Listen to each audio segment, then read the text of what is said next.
Hi guys, this is Laxman. This video is about how you can control your DSLR camera through your computer running Linux operating system.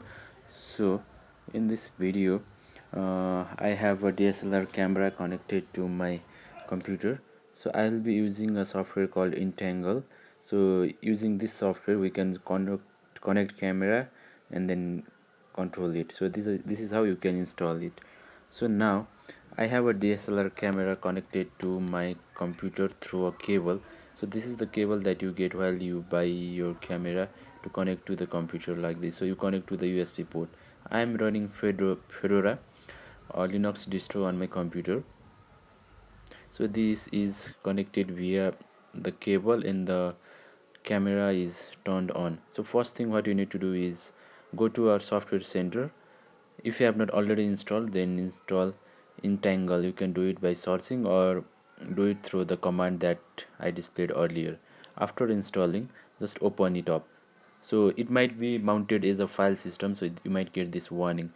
So after it is mm, not mounted as file system, you can get this live preview of the camera lens. So now I have just captured a photo, and then I can also switch the mode to continuous preview mode, so you can see the grid lines here. So I'm just zooming the camera lens, so you can see the changes in real time. So you can capture the scene through the small button there without using the camera itself, and you can save the photos to your computer's memory too. So there are different options available in this software, so you can just check it over.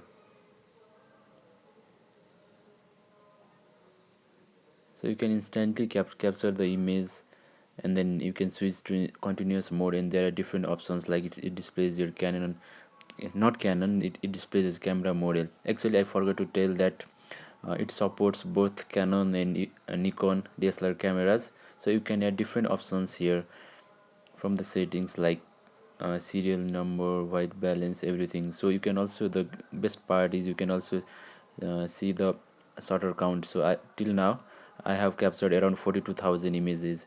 Likewise, different options are available here which you can just check to activate them.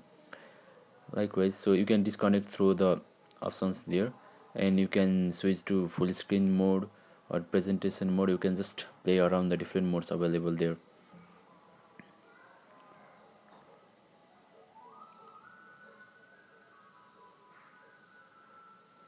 Okay, so this is all. Thanks for watching. Have a great day. Hope it was useful.